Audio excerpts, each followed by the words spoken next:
Sarah Chen pushed her wire-rimmed glasses up her nose and glanced at the clock above the circulation desk.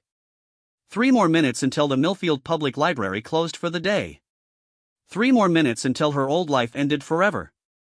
The irony wasn't lost on her that she was surrounded by thousands of books filled with adventures she'd only dreamed of living. The last patron shuffled out with an armload of romance novels, and Sarah began her final closing routine. She'd done this same dance hundreds of times over the past 3 years, but tonight felt different. Tonight, every action carried the weight of finality. She straightened the magazines on the rack near the entrance, her fingers lingering on a copy of Military Times that someone had left behind. The cover story featured a female Marine who had just graduated from infantry training. "Still planning on going through with it?" asked Margaret, the head librarian, as she emerged from the back office with her oversized purse and a look of motherly concern. Margaret had been like a second mother to Sarah since she'd started working there fresh out of college. She was also the only person who knew about the papers Sarah had signed at the recruitment office 2 months ago. "I leave for basic training on Monday," Sarah replied, clicking off her computer terminal. "My mind's made up." Margaret shook her head and sighed. 25 years old, master's degree in literature, and you want to go play soldier. I'll never understand it. Sarah had tried explaining it before, but how do you tell someone that you feel like you're suffocating in safety? That every day feels like you're living someone else's life? That sometimes when you're shelving books about brave people doing impossible things, you wonder what would happen if you stopped reading about heroes and tried being one instead? "It's not playing, Margaret," Sarah said gently, slipping her cardigan off the back of her chair. "And I'm not trying to be a hero. I just want to do something that matters." The truth was more complicated than that. Sarah had grown up in a military family. Her grandfather had served in Korea, her father in Vietnam, and her older brother Jake had done 3 tours in Afghanistan before an IED took his life 2 years ago. The flag that had draped his coffin was now folded in a triangle on her apartment's mantelpiece, and sometimes late at night, she'd stare at it and wonder if she had even half the courage he'd shown. Margaret locked the front door behind them, and they stood for a moment on the library steps. The evening air carried the scent of honeysuckle and cut grass, and the sounds of suburban Ohio life drifted around them. Kids playing in the distance, lawnmowers humming, screen doors slamming. It was peaceful. It was safe. It was everything Sarah was about to leave behind. "You don't have to prove anything to anyone," Margaret said, her voice gentle but firm. "Your brother's death wasn't your fault." Sarah's throat tightened. Margaret was the only person who'd ever said it out loud, but it didn't make hearing it any easier. "I know that. Do you?" The question hung in the air between them. Sarah had asked herself the same thing countless times. Was she joining the military to honor Jake's memory, or was she running from the guilt that had eaten at her since the day 2 soldiers in dress uniforms had knocked on her parents' door? She'd been the one who was supposed to be strong. She'd been the one who'd always protected Jake when they were kids, even though he was 2 years older. She'd been the one their parents called when they needed something done right. But she hadn't been there when Jake needed her most. She'd been here in Ohio, stamping due dates on library books while he was bleeding out on a road in Kandahar. "I need to do this," Sarah said finally. "I can't explain why, but I need to do this." Margaret nodded and pulled her into a hug that smelled like lavender and old books. "Then, you better come home in one piece, because this place won't be the same without you." The drive back to her apartment gave Sarah 30 minutes to think, and thinking was dangerous territory these days. She'd done her research. She knew the statistics. She knew that most women who enlisted ended up in support roles, far from any actual fighting. She knew that the chances of her ever seeing combat were slim, and slimmer still that she'd be allowed anywhere near the specialized training she secretly hoped for. But she also knew something else. Ever since she was a kid, Sarah had been able to see things other people missed. Details that others overlooked. Patterns that weren't obvious. Her college professors had called it exceptional observational skills. Her brother Jake had called it being freaky good at Where's Waldo. Whatever it was, Sarah had spent her whole life feeling like she was watching the world through a magnifying glass while everyone else squinted at it with naked eyes. In her apartment, Sarah sat on her couch and pulled out the folder of papers the recruiter had given her. Staff Sergeant Rodriguez had been surprised when she'd walked into his office. Most people were. Sarah knew she didn't look like soldier material. At 5'4" and barely 120 pounds, with delicate features and glasses that made her look more like a graduate student than a warrior, she wasn't exactly recruitment poster material. "What's your interest in the military, Miss Chen?" Rodriguez had asked. "I want to serve my country," she'd replied, which was true but incomplete. "Any particular field interest you?" This was where Sarah had made her first strategic decision. "I'd like to be considered for any role where my skills might be useful. I'm detail-oriented, patient, and I have excellent hand-eye coordination." Rodriguez had nodded and started filling out paperwork. He'd assumed she was talking about administrative work or maybe something technical. Sarah hadn't corrected him.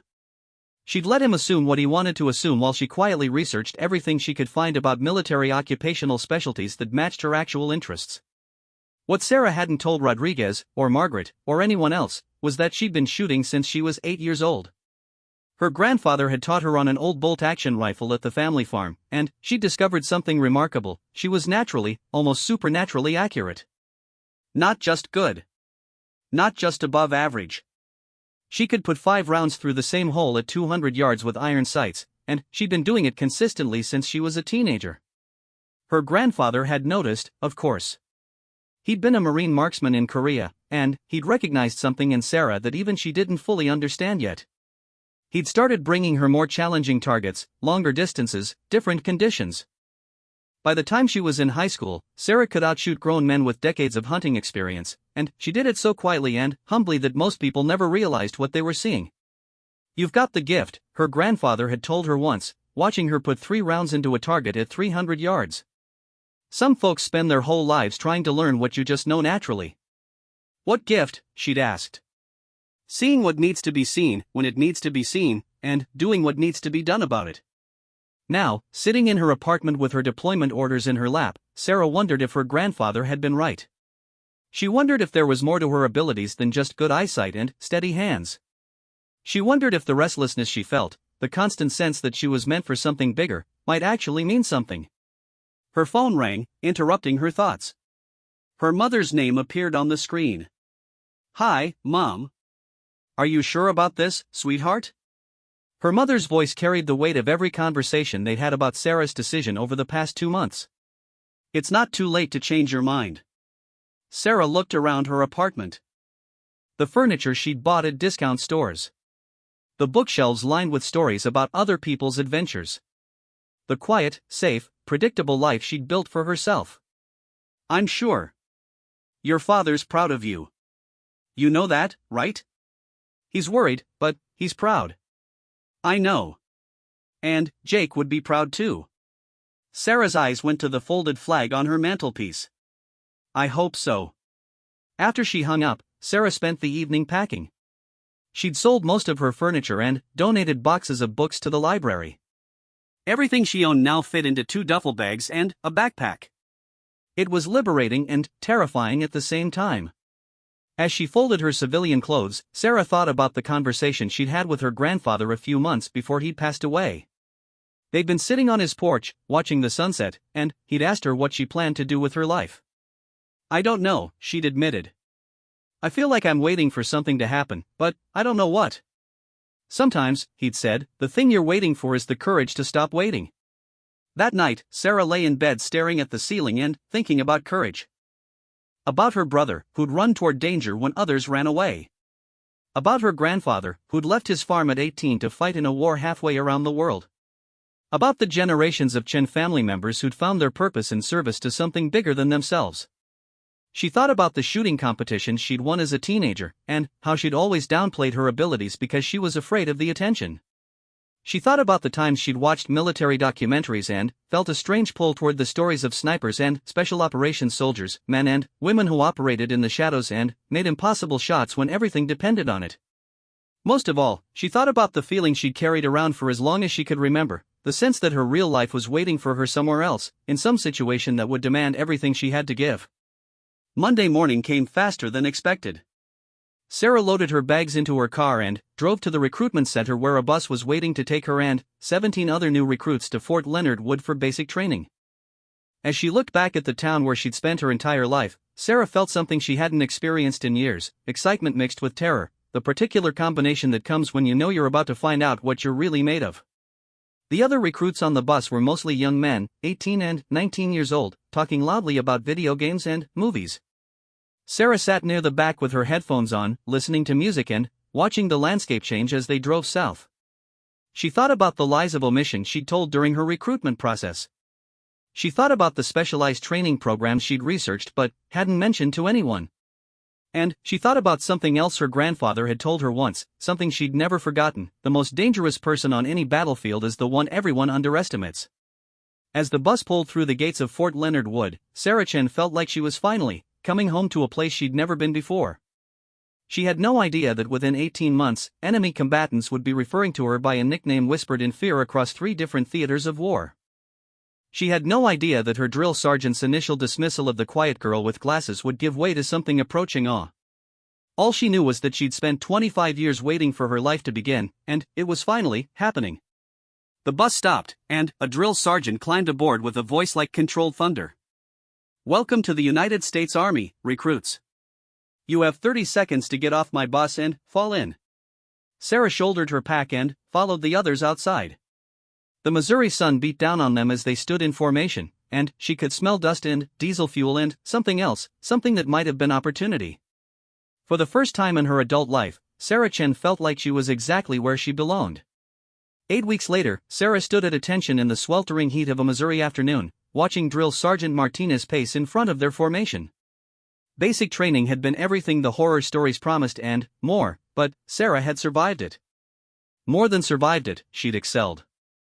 Her test scores were near perfect, her physical fitness evaluations exceeded standards, and she'd earned the grudging respect of instructors who'd initially dismissed her as another college kid who'd wash out in the first week.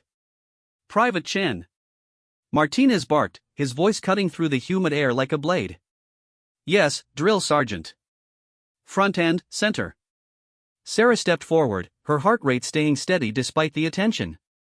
She'd learned early that in the Army, being singled out could mean either recognition or trouble, and there was usually no way to know which until it was too late. Martinez held a manila folder in his hands, and his expression was unreadable. "Private Chen, according to your file, you've qualified expert on every weapons system we've put in your hands. You've also demonstrated exceptional observational skills during tactical exercises." "Yes, Drill Sergeant." "Tell me, Private, what do you know about scout snipers?" The question hit Sarah like an electrical shock, but she kept her face carefully neutral. Scout snipers were elite soldiers, specially trained for reconnaissance and precision shooting. They were the ghosts on the battlefield, the ones who could eliminate high-value targets from impossible distances. They were also, traditionally, almost exclusively male.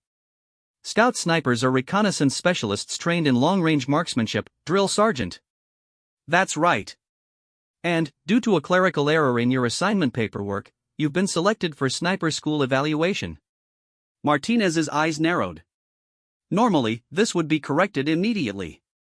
Female soldiers aren't assigned to sniper training. Sarah's stomach dropped, but she kept her voice level. "I understand, Drill Sergeant."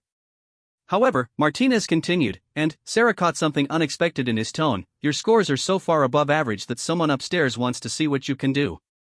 You've got 72 hours to decide if you want to attempt sniper school, knowing full well that you'll probably be the only woman there, and that the washout rate is north of 70%. The formation around Sarah was dead silent. She could feel the eyes of her fellow soldiers on her, some curious, others skeptical. She thought about the safe assignment she'd been expecting, probably in intelligence or communications. She thought about the reasonable, sensible choice that would keep her out of harm's way. Then, she thought about her grandfather's words: "Sometimes the thing you're waiting for is the courage to stop waiting." "I'd like to attempt sniper school, Drill Sergeant." Martinez nodded slowly. "I figured you'd say that. Report to Building 752 at 0500 tomorrow for pre-screening." "And, Chen?" "Yes, Drill Sergeant. Don't make me regret recommending you." That evening, Sarah lay on her bunk and stared at the ceiling while her bunkmates peppered her with questions she couldn't fully answer. Why had she volunteered for something so difficult? What did she know about sniping? Did she really think she could make it through training that broke grown men? The truth was complicated. Sarah had spent her entire adult life feeling like she was hiding her true capabilities, downplaying her natural abilities to avoid making others uncomfortable. The shooting skills she'd developed as a child, the uncanny awareness of her surroundings that had always set her apart, the way she could spot details that others missed, all of it had been carefully contained and controlled. But, in the army, those same abilities were suddenly valuable.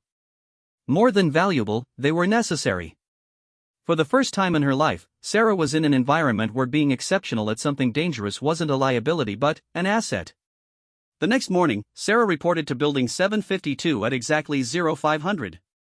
The pre-screening facility was smaller than she'd expected, just a few offices and a classroom attached to an indoor shooting range. She was greeted by Staff Sergeant Williams, a lean man with intelligent eyes and the kind of stillness that suggested he was always watching and evaluating. "Private Chen, I've reviewed your file," Williams said, gesturing for her to take a seat. "Impressive scores across the board. But sniper training isn't just about shooting. It's about mental toughness, patience, and the ability to make life and death decisions under extreme pressure. Tell me why you think you belong here." Sarah had prepared for this question, but, sitting across from Williams, she decided to abandon her rehearsed answer and tell the truth. "I don't know if I belong here, Staff Sergeant. But I know that I spent my whole life feeling like I was capable of more than what I was doing. I know that I can shoot better than most people, and I know that when things get chaotic, I get calmer. I don't know if that's enough, but I'd like the chance to find out." Williams studied her for a long moment. "How long have you been shooting?" "Since I was 8, Staff Sergeant. My grandfather taught me." "Any competitive experience?" Sarah hesitated. She'd won numerous shooting competitions as a teenager, but she'd always competed under her grandfather's name to avoid attention at school. "Some local competitions. Nothing major." Williams made a note in his file. "We're going to start with a basic marksmanship evaluation. Follow me." The shooting range was longer than any Sarah had used before, with targets set at various distances from 100 to 800 yards. Williams handed her an M24 sniper rifle, a precision weapon she'd read about but never fired. "This is your primary tool," Williams explained. 7.62 NATO round, effective range out to 800 yards in the right hands. "We'll start at 300 yards. 10 shots, prone position. Your goal is to group all 10 shots within a 6-inch circle." Sarah accepted the rifle and moved to the firing line. The weapon felt heavier than the hunting rifle she'd trained with, but as she settled into position and looked through the scope, something clicked into place. The distant target came into sharp focus, and the world around her seemed to quiet. She fired her first shot and watched through the scope as the bullet struck just left of center on the target. She made a small adjustment and fired again. This time, the impact was dead center. She fired the remaining 8 shots in a steady rhythm, each one landing within inches of the first. When she set the rifle down, Williams was studying the target through binoculars. His expression was carefully neutral, but Sarah caught something that might have been surprise. "That's a 3-inch group at 300 yards, Williams said. "Have you ever fired that particular rifle before?" "No, Staff Sergeant." "Ever used that particular scope?" "No, Staff Sergeant." Williams made another note. "We're going to move back to 500 yards. Same drill, 10 shots." The pattern repeated. Sarah's grouping at 500 yards was slightly larger but still well within acceptable limits for a trained sniper, let alone someone who'd never had professional instruction. Williams had her move to 600 yards, then 700. By the time they reached 800 yards, Sarah was shooting at a target that looked like a postage stamp through the scope. The wind had picked up, adding an additional variable she had to account for. But, as she settled into position, Sarah felt the familiar calm that had always accompanied her best shooting.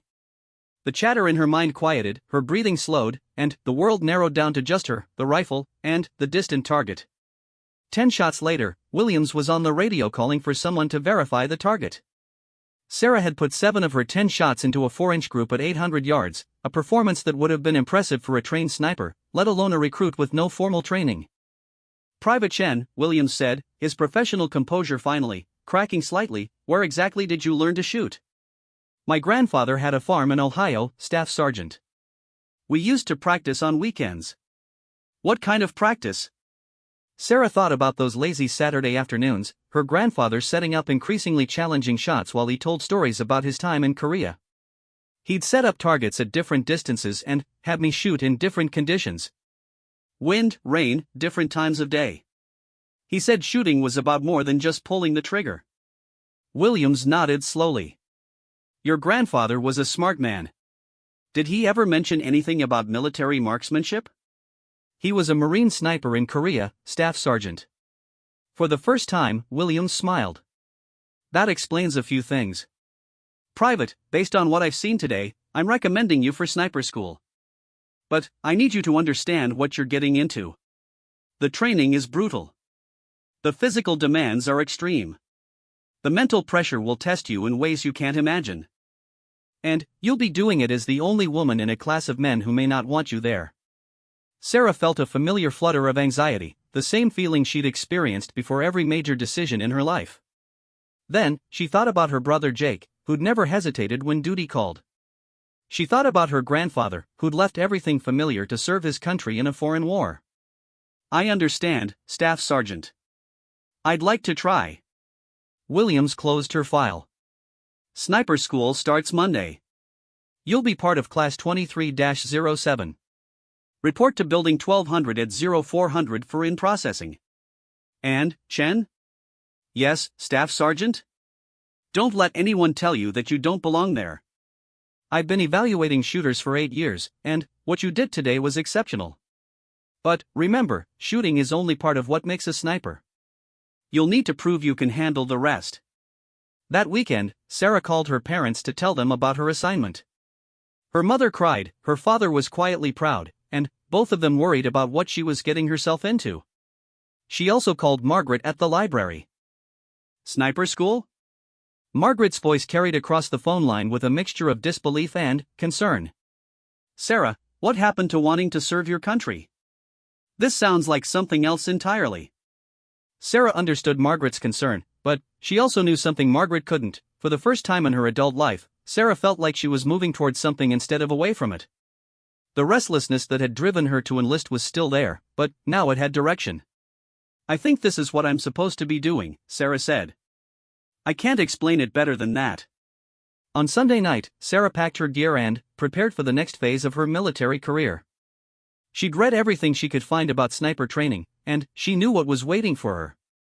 Weeks of physical torture designed to break down recruits who weren't mentally tough enough for the mission.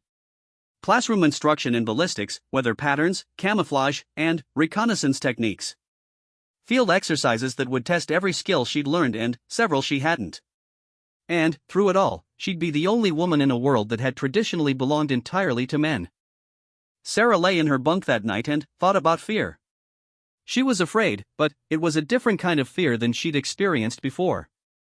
It wasn't the paralyzing anxiety of not knowing what she was capable of. It was the sharp, focused fear of someone about to find out exactly what she was made of. She thought about her grandfather's old rifle back home, the one he'd taught her to shoot with. She thought about the way he'd always pushed her to take more difficult shots, to shoot in worse conditions, to challenge herself beyond what seemed reasonable. The rifle doesn't make the sniper, he'd told her once. The sniper makes the rifle. And the best snipers are the ones who understand that shooting is just the beginning. The real skill is in seeing what needs to be seen and doing what needs to be done about it. As Sarah drifted off to sleep, she wondered if her grandfather had somehow known this day would come. If all those years of patient instruction had been preparing her for something neither of them could have imagined. Tomorrow, she would begin the most difficult training the military had to offer. Tomorrow, she would start the process of becoming one of the Army's most elite soldiers. Tomorrow, Sarah Chen would begin her journey toward becoming the kind of sniper that enemy combatants would whisper about in fear, the kind whose reputation would precede her into every conflict zone she entered. But tonight, she was still just a librarian from Ohio who could shoot better than most people and had the courage to find out what that might mean. The alarm went off at 0330, but Sarah was already awake. She'd been lying in her bunk for the past hour, listening to the sounds of 19 other soldiers preparing for what would either be another day of grueling training or their last day in sniper school. After 6 weeks of the most demanding military instruction she'd ever experienced, Sarah had learned that in sniper school, every sunrise brought the possibility of failure. She dressed quickly in the pre-dawn darkness and made her way to the mess hall. The other soldiers in her class moved with the efficient silence of men who'd learned to conserve their energy for the challenges ahead. most of them no longer looked at her with open skepticism. Those who'd started the course questioning whether a woman belonged in sniper school had either washed out themselves or been forced to acknowledge that Sarah Chen wasn't washing out anytime soon. But acceptance and respect were different things, and Sarah had learned to tell the difference. Sergeant First Class Morrison was waiting for them in the classroom when they assembled at 0500. Morrison was a legend in the sniper community, a man who'd spent 15 years in special operations and had more confirmed kills than most soldiers had missions. He was also the instructor who'd been most vocal about his doubts regarding Sarah's place in the program.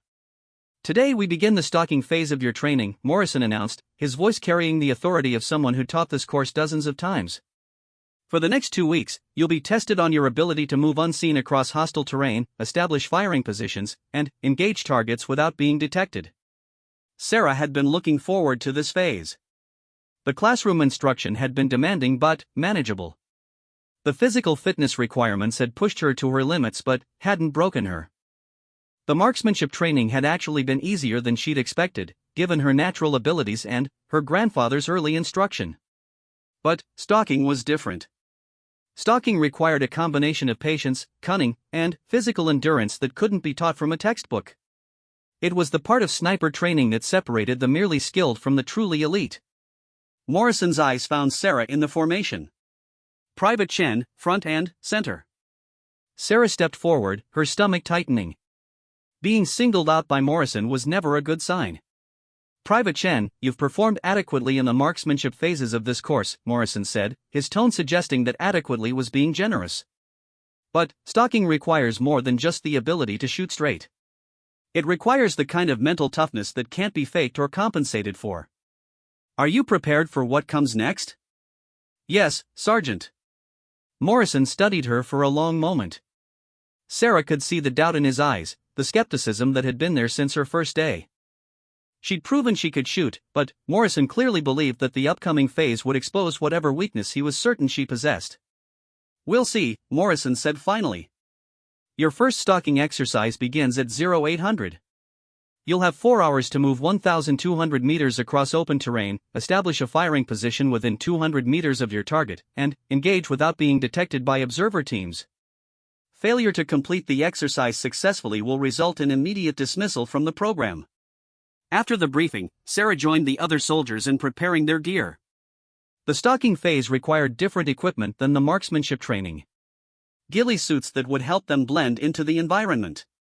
Specialized optics for spotting observer teams. Camouflage materials they'd use to break up their outline and movement. Private First Class Rodriguez, one of the few soldiers who'd treated Sarah as an equal from the beginning, helped her adjust her ghillie suit. "You ready for this?" he asked quietly. Sarah tested the movement in her camouflaged uniform. The ghillie suit was hot, bulky, and restrictive, but it would make her nearly invisible once she learned to use it properly. "As ready as I can be." "Morrison's been riding you harder than the rest of us," Rodriguez observed. "Don't let him get in your head." Sarah appreciated the support, but she also understood Morrison's position. He was responsible for training soldiers who would operate in the most dangerous environments the military had to offer. If he had doubts about her abilities, those doubts were based on years of experience with what it took to survive as a sniper in combat. The stalking course was located in a valley several miles from the main training facility. As Sarah studied the terrain from the starting point, she could see why it had been chosen for this exercise. The ground was mostly open, with scattered patches of brush and a few small hills that provided limited concealment. Moving across it without being detected would require every skill they'd learned about reading terrain, using natural camouflage, and moving with patience that bordered on the supernatural. The observer teams were already in position, scanning the course with high-powered optics and radio communication. Their job was to spot the advancing students and call in their locations, eliminating them from the exercise. Sarah could see their positions marked with small flags, but she knew the actual observers would be much harder to spot. "Chen, you're up," Morrison called.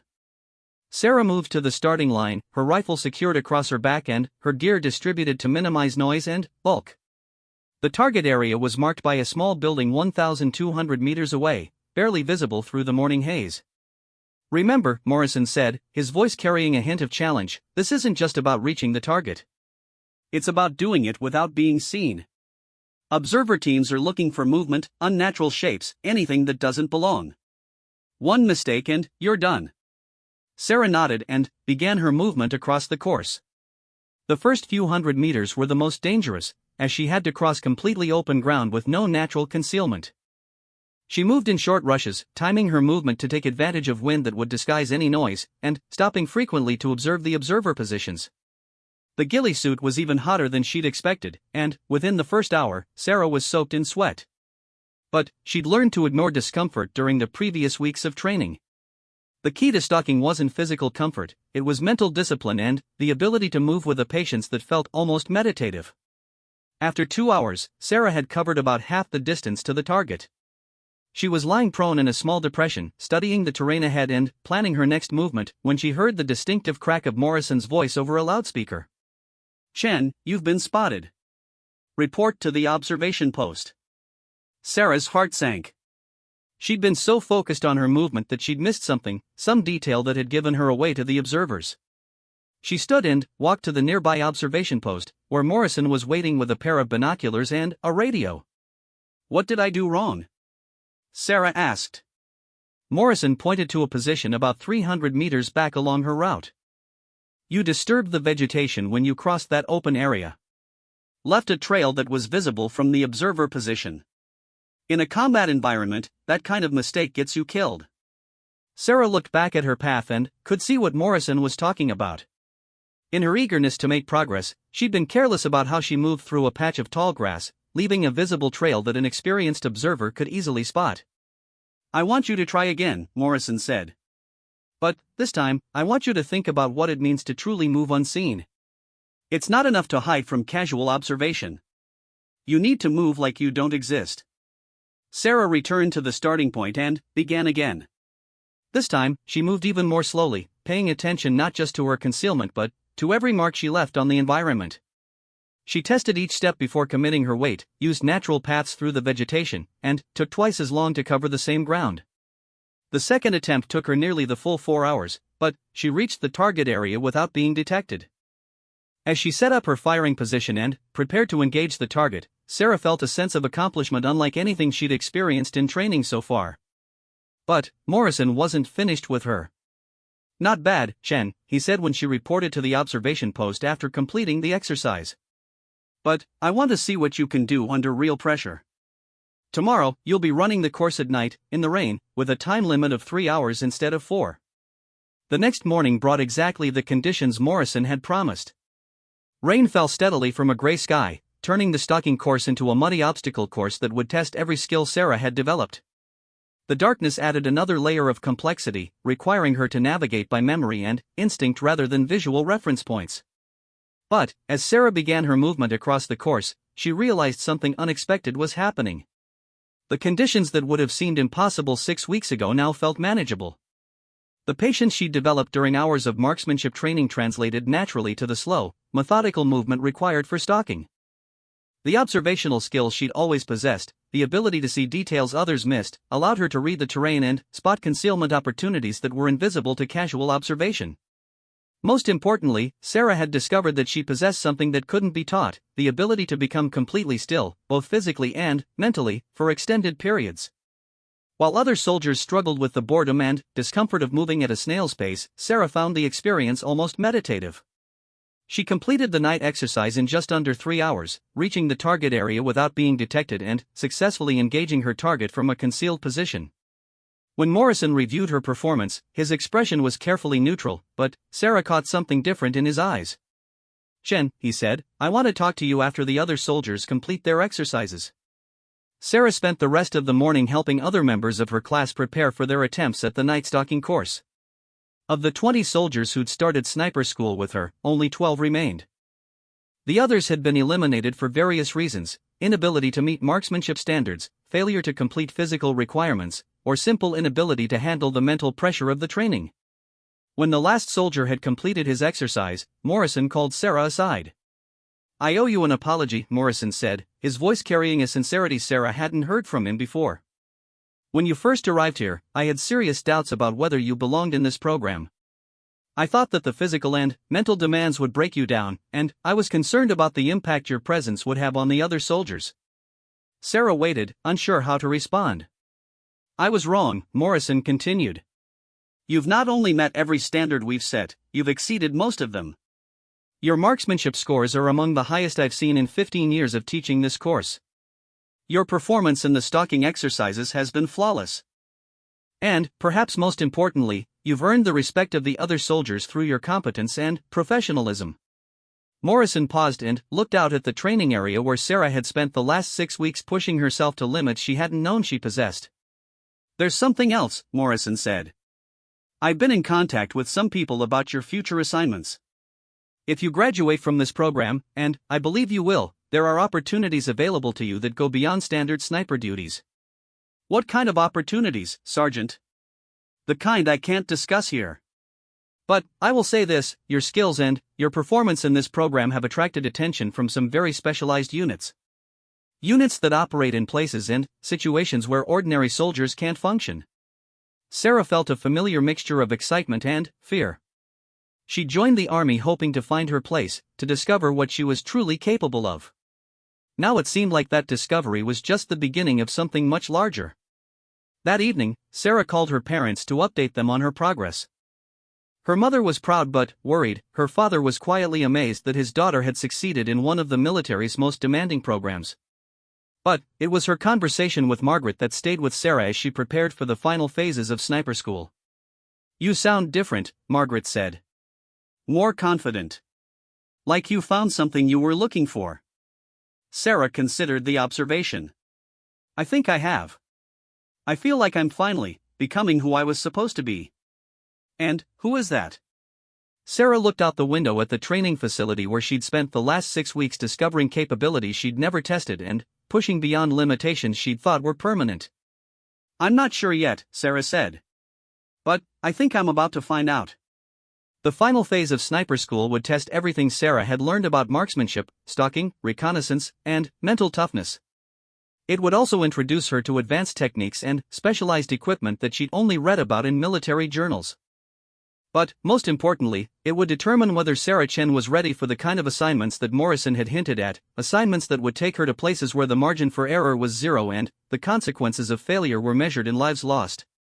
As Sarah prepared for sleep on what would be her last night before the final examinations, she thought about the journey that had brought her from a small-town library to one of the military's most elite training programs. She thought about her grandfather, who'd somehow known that the skills he was teaching her would be needed someday for something bigger than weekend target practice. She thought about her brother Jake, whose memory had motivated her to seek something greater than the safe, predictable life she'd been living. And she thought about the feeling she'd carried for so long, the sense that her real life was waiting for her in some situation that would demand everything she had to give. Tomorrow, Sarah would find out if she was ready for that situation. 6 months later, Sarah crouched in a high position 800 meters from a compound in the mountains of Afghanistan, watching her target through the scope of her M24 rifle.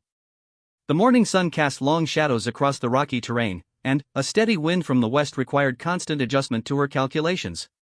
After 18 weeks of the most intensive military training she'd ever experienced, this was her first real mission, her first opportunity to put everything she'd learned to the test in actual combat. The target was a Taliban commander named Rashid Ahmadi, a man responsible for coordinating attacks against American forces throughout the region. Intelligence reports indicated he would be meeting with other insurgent leaders at the compound this morning, and Sarah's mission was simple: eliminate Ahmadi and provide reconnaissance on the other attendees. Simple in concept, but nothing about Sarah's journey to this moment had been simple. After graduating from sniper school with the highest overall scores in her class, Sarah had been approached by representatives from a unit she'd never heard of, the 1st Special Forces Operational Detachment Delta, more commonly known as Delta Force. The meeting had taken place in a nondescript office building in North Carolina, and the men who interviewed her had asked questions that went far beyond her military training.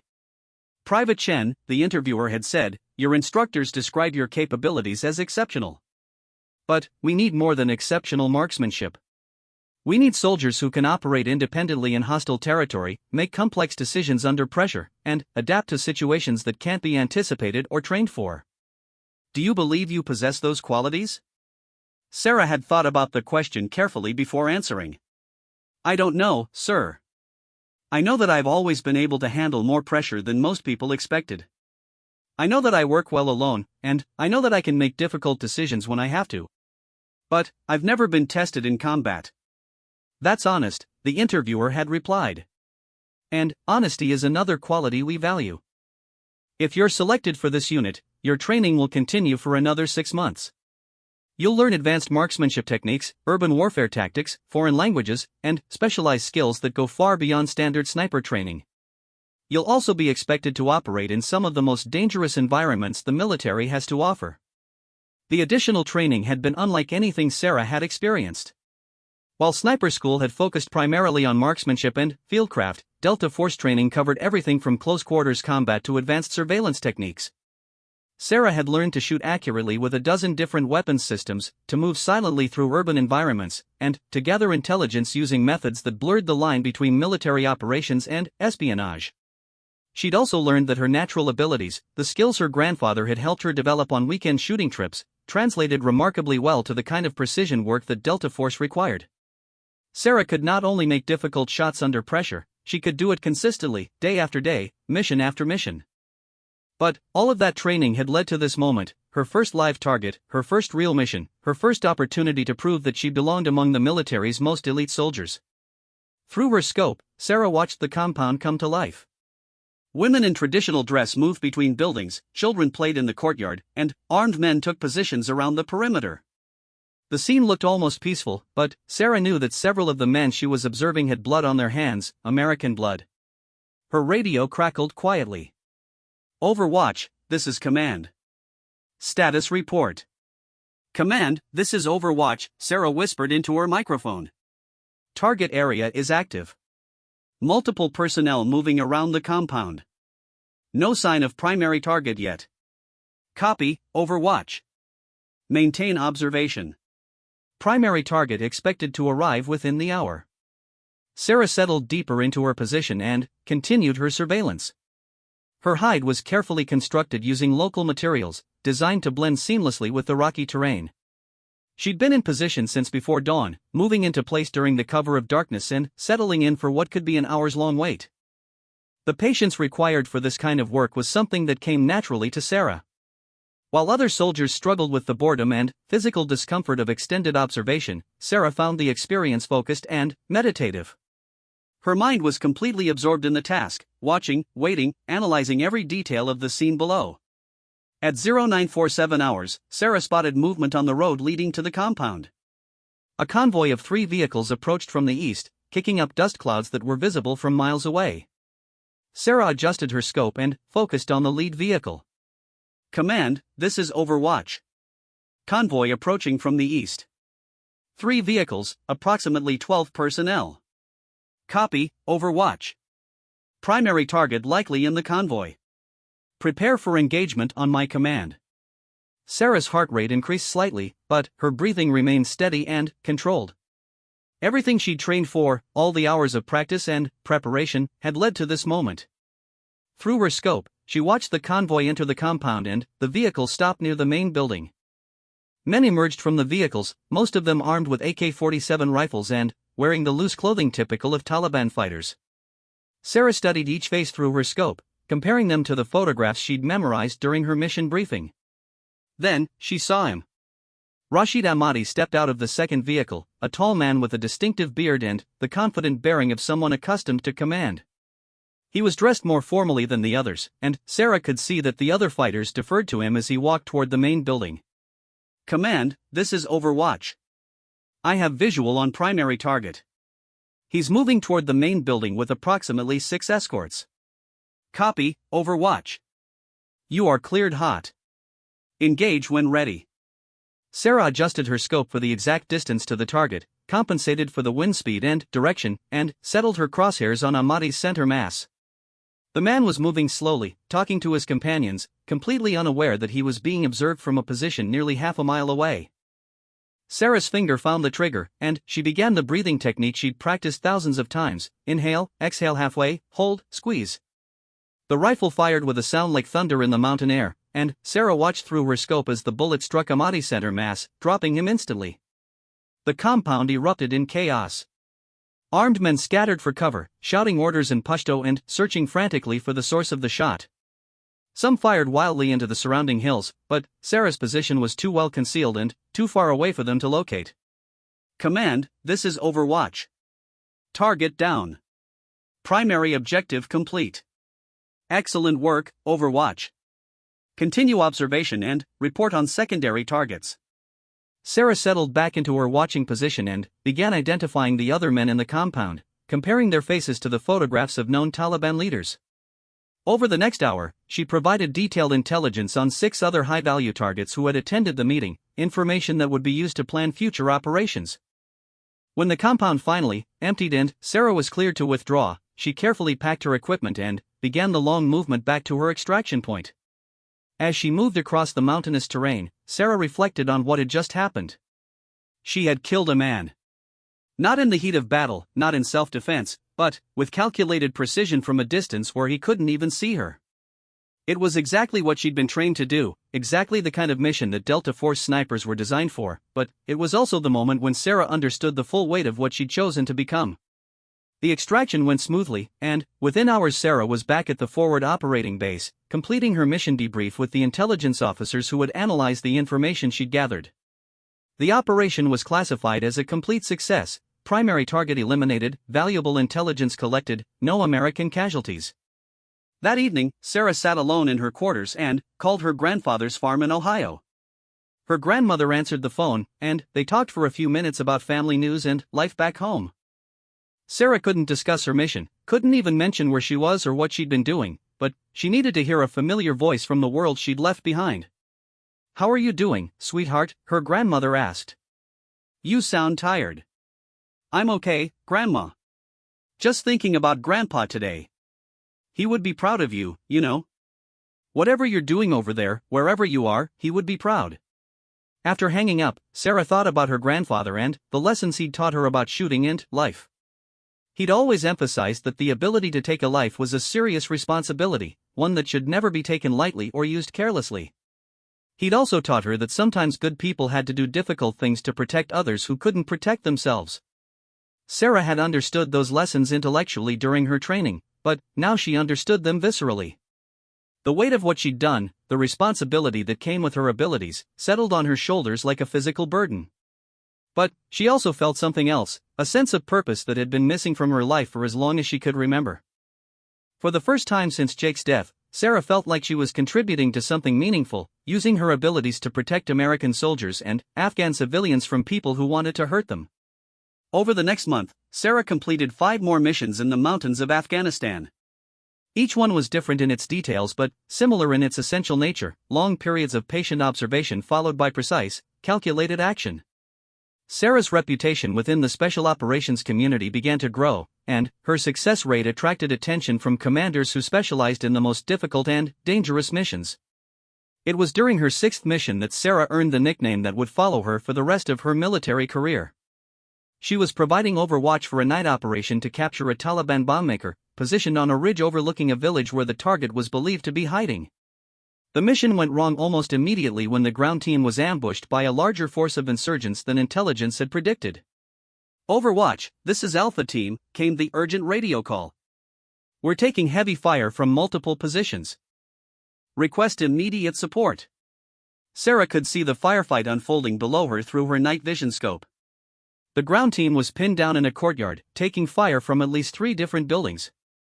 The situation was desperate, and, without immediate help, the American soldiers would be overrun. "Alpha Team, this is Overwatch. I can see your position. Marking targets now." What followed was a display of marksmanship that would be discussed in special operations circles for years afterward. Working by moonlight and using only her night vision scope, Sarah systematically eliminated 7 enemy fighters in less than 2 minutes, each shot fired from a distance of more than 600 meters. Her precision was so exact that the ground team was able to maneuver safely through the village while she provided continuous covering fire.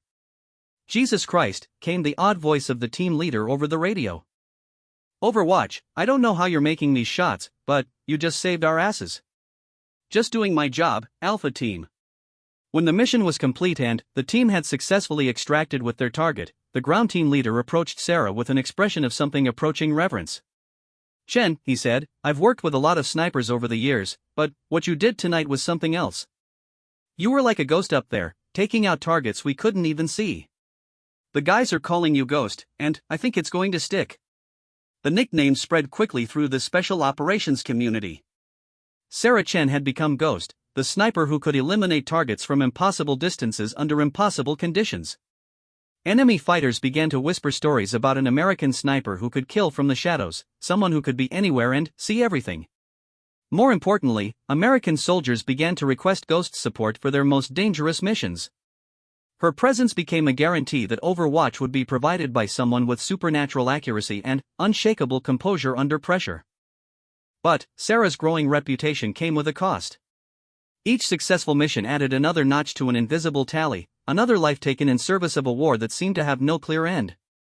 She began to understand why her grandfather had rarely talked about his experiences in Korea, why the old Marine had sometimes gotten a distant look in his eyes when the conversation turned to his military service. The weight of what she was doing, the responsibility that came with her abilities, was something that Sarah would carry for the rest of her life. But she also understood that she was making a difference, protecting people who couldn't protect themselves and serving a cause larger than her own personal comfort. As Sarah prepared for her 7th mission in Afghanistan, she reflected on the journey that had brought her from a small-town library to the mountains of a foreign war. She thought about the choices she'd made, the training she'd endured, and the person she'd become in the process. She was no longer the quiet librarian who'd felt like she was waiting for her life to begin. She was Ghost, one of the most effective snipers in the American military, a soldier whose reputation was growing with each successful mission. And she was just getting started. 2 years later, Sarah sat in a briefing room at Bagram Airfield, studying satellite photographs of a compound in the mountains near the Pakistan border.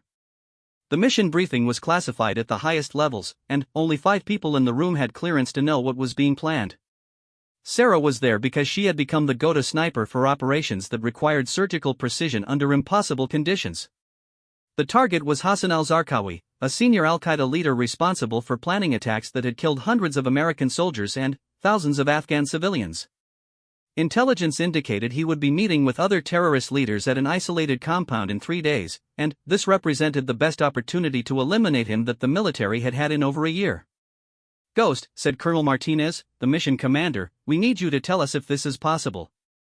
Sarah studied the terrain photographs and reconnaissance reports. The compound was situated on a plateau surrounded by steep cliffs, with only one approach road that was heavily guarded. The nearest position that could provide overwatch was a ridgeline 1,200 meters away, well beyond the effective range of most sniper rifles. But Sarah's reputation had been built on making shots that other snipers considered impossible. "The range is extreme," Sarah said, thinking through the ballistics calculations in her head. "At 1,200 meters, I'll be dealing with significant bullet drop and wind drift. The target area has multiple buildings, so I'll need to wait for a clear shot with no civilians in the background." "Can you make the shot?" Martinez asked directly. Sarah looked at the photographs again, noting the elevation difference between the firing position and the target, the prevailing wind patterns in the area, and the time of day when the target was most likely to be exposed. It would require perfect conditions and flawless execution, but it was within the realm of possibility. "If everything goes according to plan, yes, sir. But I'll need special equipment and ideal weather conditions." Martinez nodded. "What do you need?" "An M107 Barrett rifle with match-grade ammunition, a spotting team, and at least 6 hours to prepare the firing position. Also, the shot will have to be made in the early morning when wind conditions are most stable." The Barrett M107 was a .50 caliber rifle capable of accurate fire at extreme distances, but it was also much heavier and more cumbersome than Sarah's usual M24. She trained with the Barrett during her advanced coursework, but this would be the first time she'd used it in combat. "You'll have everything you need," Martinez said. "This operation has been approved at the highest levels. Al-Zarqawi has been responsible for some of the worst attacks against our forces, and eliminating him could save hundreds of American lives." Sarah understood the stakes. Over the past 2 years, she had completed dozens of missions throughout Afghanistan and Iraq, and her confirmed kill count had reached numbers that made even experienced special operations soldiers take notice. She had become a legend within the military community, the sniper that commanders requested when the mission was too difficult for anyone else. But with that reputation came pressure that Sarah had never anticipated. Every mission now carried expectations that went beyond simple success or failure. She was expected to make impossible shots, to succeed where others would fail, to be the solution to problems that had no conventional answers. The weight of those expectations had begun to affect Sarah in ways she hadn't expected. She'd started having trouble sleeping, and, when she did sleep, her dreams were filled with the faces of the people she'd killed. She'd stopped calling home regularly, partly because she couldn't discuss her work and, partly because she was beginning to feel disconnected from the life she'd left behind in Ohio. Margaret had written to her regularly, sending letters filled with news from the library and updates about mutual friends. In her last letter, Margaret had mentioned that she was worried about Sarah, that her responses had become shorter and less personal over time. "You sound different in your letters," Margaret had written. "More distant. I hope you're taking care of yourself over there, and I hope you're not losing sight of who you were before all of this started." Sarah had read that letter several times, wondering if Margaret was right. Had she changed? Was she losing herself in the role she'd chosen, becoming so focused on being Ghost that she was forgetting how to be Sarah Chen? The preparation for the Al-Zarqawi mission took place over the next 48 hours. Sarah worked with her spotter, Sergeant First Class Williams, to establish a hide position on the ridgeline overlooking the target compound. They moved into position under cover of darkness, carrying the heavy Barrett rifle and enough equipment to sustain them for up to 12 hours. The hide itself was a masterpiece of camouflage and engineering. Sarah and Williams spent hours constructing a position that would be invisible from any angle while providing a clear line of sight to the target area. They used natural materials to break up their outline, positioned reflective materials to eliminate scope glare, and created multiple escape routes in case their position was discovered. As dawn approached on the day of the mission, Sarah settled behind the Barrett and began her final preparations. The rifle was significantly different from the M24 she was accustomed to, heavier and more powerful but also more difficult to handle. The .50 caliber round it fired was capable of devastating accuracy at extreme ranges, but it also required perfect technique to achieve that accuracy. Through her scope, Sarah studied the compound 1,200 meters away. At that distance, the buildings looked like miniature models, and individual people were barely visible as moving dots. Making an accurate shot would require accounting for dozens of variables: wind speed and direction, air temperature and humidity, the rotation of the Earth, even the slight differences in elevation between her position and the target. Williams lay beside her with a spotting scope, providing backup observation and wind readings. They had worked together on previous missions, and Sarah trusted his judgment completely. "Wind is steady at 8 miles per hour from the west," Williams whispered. "Temperature is 62 degrees, humidity at 45%. Sarah made adjustments to her scope and settled into her firing position. The compound below was beginning to show signs of activity, but there was no sign yet of the primary target. At 0734 hours, a convoy of vehicles approached the compound from the south. Sarah and Williams watched through their scopes as the vehicles entered the compound and several men emerged. Sarah compared the faces she could see to the photographs she'd memorized, looking for Al-Zarqawi among the group. "Target identified," Sarah whispered.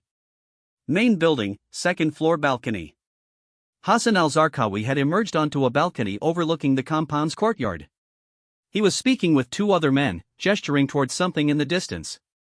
At 1,200 meters, he looked like a small figure through Sarah's scope, but she could make out enough detail to confirm his identity. "Range 1,187 meters, Williams confirmed. Wind steady at 7 miles per hour, quartering from the west." Sarah made her final adjustments and settled her crosshairs on the target. At this distance, the bullet would take nearly 2 seconds to reach its target, and even a small movement by Al-Zarqawi could cause a miss. She would have to time the shot perfectly, anticipating where he would be when the bullet arrived rather than where he was when she pulled the trigger. Sarah controlled her breathing and began the firing sequence she'd practiced thousands of times. But, as she prepared to take the shot, something unexpected happened. A child, a boy who looked to be about 8 years old, ran out onto the balcony and stood next to Al-Zarqawi. Sarah held her fire. The rules of engagement were clear: no shots with civilians in the immediate area, especially children. She would have to wait for a cleaner opportunity. For the next 20 minutes, Sarah watched as Al-Zarqawi moved around the compound, sometimes alone, sometimes with other adults, and sometimes with children nearby. Each time she had a clear shot, something prevented her from taking it: a civilian walking past, a child playing nearby, or another adult moving into the line of fire. Ghost, this is Command, came the voice over her radio. Status report. Command, this is Ghost. I have the target in sight but no clean shot. Multiple civilians in the area. Copy, Ghost. Primary target is scheduled to depart the compound at 0900 hours. This may be our only opportunity. Sarah understood the pressure to take the shot. Intelligence on al-Zarqawi's movements was rare, and if he left the compound without being eliminated, it might be months or years before another opportunity presented itself. In the meantime, he would continue planning attacks that would cost American and Afghan lives. But Sarah also understood the rules of engagement that governed her actions. Taking a shot with civilians nearby wasn't just against military policy, it was against everything she believed about the responsible use of force. At 0847 hours, al-Zarqawi emerged from the main building and walked toward the vehicles that would take him away from the compound. For a moment, he was alone in the courtyard, presenting a clear target with no civilians nearby. Sarah settled her crosshairs on the target and began her firing sequence. But, just as she was about to pull the trigger, the same child who had appeared on the balcony ran into the courtyard, chasing a ball that had rolled near al-Zarqawi. Sarah held her fire again, watching through her scope as al-Zarqawi smiled at the child and handed him the ball.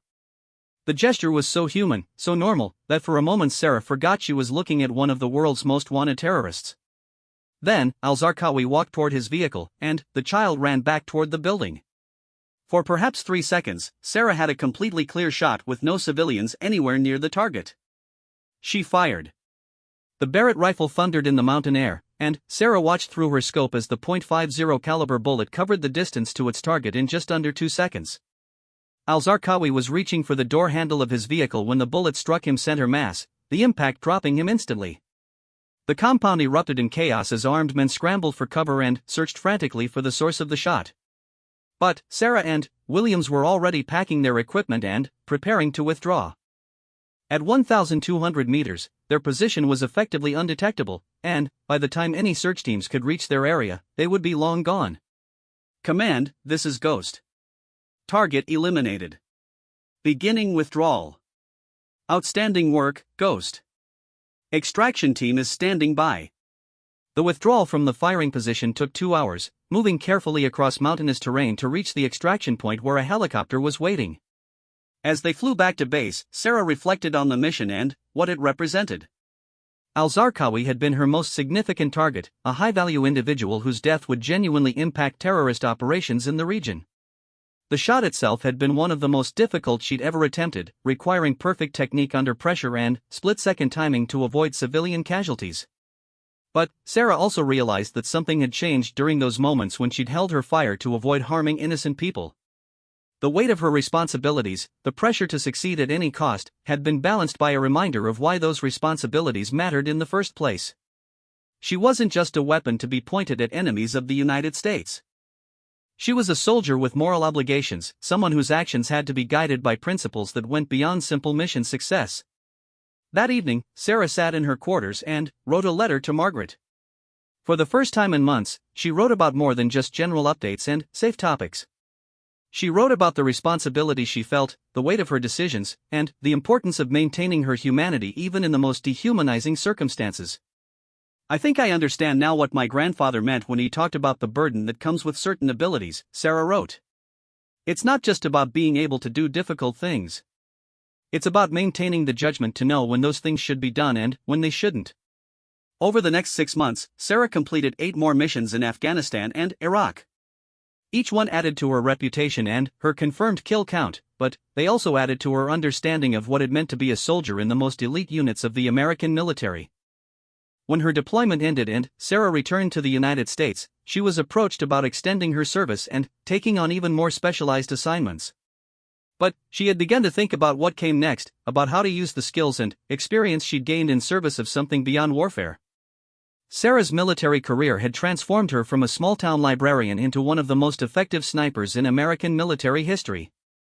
She had completed over 50 combat missions, saved countless American lives, and earned the respect of the most elite soldiers in the special operations community. But, perhaps more importantly, she had discovered that true strength wasn't just about the ability to eliminate enemies at impossible distances. It was about the wisdom to make the right decisions under pressure, the courage to hold fire when civilians were at risk, and the humanity to remember that every action had consequences that extended far beyond the immediate mission. As Sarah prepared to transition back to civilian life, she carried with her the knowledge that she had served with distinction in some of the most dangerous and demanding situations the military could offer. She also carried 43 precise notches carved into the stock of her rifle, each one representing a life taken in defense of others, each one a reminder of the weight that came with her particular set of abilities. The librarian from Ohio had become Ghost, and Ghost had become a legend. But Sarah Chen had also learned that legends are made not just by what they accomplish, but by how they choose to accomplish it.